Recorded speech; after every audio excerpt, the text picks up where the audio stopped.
မြန်မာပြည်ကကလေးတွေအတွက်မြန်မာပြည်မှာစာတင်ကျောင်း၃ကျောင်းလာရောက်လှူဒန်းသွားခဲ့တဲ့ချန်ပီယံထားခဲ့ရုပရိသတ်များလုံးဝမင်္ဂလာပါခင်ဗျာကမ္ဘာ့စစ်မီဝမ်ချန်ပီယံရှစ်ပြိုင်ပွဲကြီးကိုစောင့်ကြည့်အားပေးလေးရှိတဲ့ပရိသတ်တွေအတွက်တော့ဂျပန်ကစ်ဘောင်စင်ကစားသမားတာကယ်ရုဆိုတဲ့နာမည်ကလုံးဝစိမ့်သက်နေမယ့်နာမည်တစ်ခုမဟုတ်ပါဘူး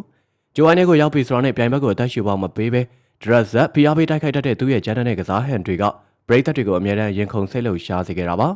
ဒါပေမဲ့အခုခါမှာတော့သွေးထွက်တန်ယူပြိုင်ပွဲတွေနဲ့အသားကျနေတဲ့အဲ့ဒီဖိုက်တာဟောင်းကြီးကမြန်မာနိုင်ငံရဲ့အေဂျင့်လာတဲ့တောင်ပေါ်မြို့လေးဖြစ်တဲ့တောင်ကြီးမြို့စီကိုရောက်ရှိလာခဲ့ပြီးလက်တွေချွတ်ထားတဲ့အချိန်မှာသူကဘလောက်တောင်နှလုံးသားနူးညံ့တဲ့လူသားတစ်ယောက်ဖြစ်တယ်ဆိုတာကိုအားလုံးရဲ့ရှေ့မှာလက်တွေ့သက်သေပြသွားခဲ့ပြီးဖြစ်ပါတယ်။ဖိုက်တာတစ်ယောက်ရဲ့ဘဝဆိုတာမြက်ခင်းစိမ့်ပေါ်ကဘောလုံးသမားတွေထက်အများကြီးပိုပြီးကြမ်းတမ်းပါတယ်။ကိုရှိကပြိုင်ဘက်ကိုမလဲလဲကြောက်အောင်ထိုးတတ်နိုင်မှသာကိုကအောင်ပွဲခံနိုင်မဲ့သဘောတဘာဝရှိပါတယ်။တာကယ်ရုဆိုတာအဲ့လိုကြမ်းတမ်းတဲ့လောကကြီးထဲမှာအမြင့်ဆုံးထိပ်တန်းဆင့်ထိတက်လှမ်းနိုင်ခဲ့တဲ့ရှက်ရှာပပကစားသမားတစ်ယောက်ပါ။ပြီးခဲ့တဲ့ဧပြီလကမှထိုင်းနိုင်ငံရဲ့ဂုံဆောင်မွေထိုင်းအကြုံမော်တမ်မနီလူသားလို့တင်စားကြတဲ့ရော့ထန်ကိုအကျိတ်နဲ့ထိုးတက်ပြီးအနိုင်ယူက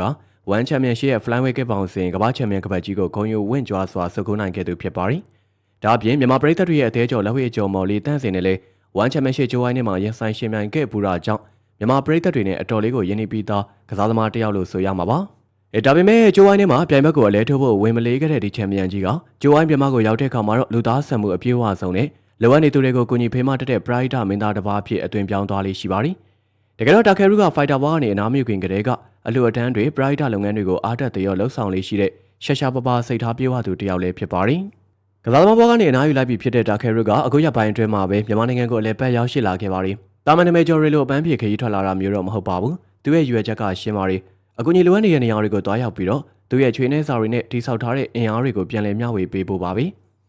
သူ့ရဲ့ခြေလမ်းတွေကရှမ်းပြည်နယ်တောင်ပိုင်းတောင်ကြီးမြို့မှာရှိတဲ့ရွှေတောင်တန်းစာတင်ကျောင်းလေးစီကိုဦးတည်ခဲ့ပါတယ်။ဒီကျောင်းလေးကဒေသခံကလေးငယ်တွေပညာသင်ကြားဖို့အတွက်အလွန်အရေးပါတဲ့နေရာလေးတစ်ခုဖြစ်ပေမဲ့လိုအပ်ချက်တွေအများကြီးကိုရှိနေသေးတဲ့နေရာလေးတစ်ခုပါ။အဲဒီလိုအပ်ချက်ကိုဖြည့်ဆည်းပေးဖို့အတွက်တာကယ်ရုကကြီးမားခမ်းနားတဲ့ဆုံးဖြတ်ချက်တစ်ခုကိုချမှတ်ခဲ့ပါတယ်။အဲဒါကတော့ကလေးတွေတိုက်ဝဝနဲ့စိတ်အေးချမ်းသာစွာပညာသင်ကြားနိုင်ဖို့အတွက်ကျောင်းဆောင်တစ်၃ဆောင်တွဲကြီးကိုကိုယ်တိုင်ကိုကြောက်ဆောက်လုပ်လှူဒန်းပေးသွားခဲ့တာပဲဖြစ်ပါတယ်။ဒီနေရာမှာကျွန်တော်တို့တစ်ချက်စဉ်းစားကြည့်ဖို့လိုပါတယ်။ Pride လုပ်တဲ့ဆိုတဲ့နေရာမှာအလူငွေတက်လှူဒန်းတာစားစရာတောက်စရာတွေဝင်ကားတာမျိုးကလွယ်ကူပါတယ်။ဒါပေမဲ့စာတင်ကျောင်းတစ်ကျောင်းကိုလာရောက်ဆောက်လုပ်လှူဒန်းနေဆိုတာကတော့ရေတိုဖြည့်ရှင်းနေမဟုတ်ပဲ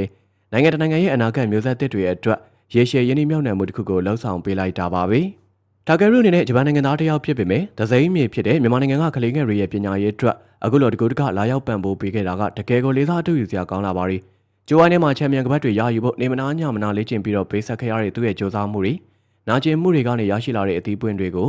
အခုလိုမြန်မာကလေးငယ်တွေရဲ့အနာဂတ်အလင်းရောင်အတွက်ပြန်လည်အသုံးပြုပေးခဲ့တာဟာ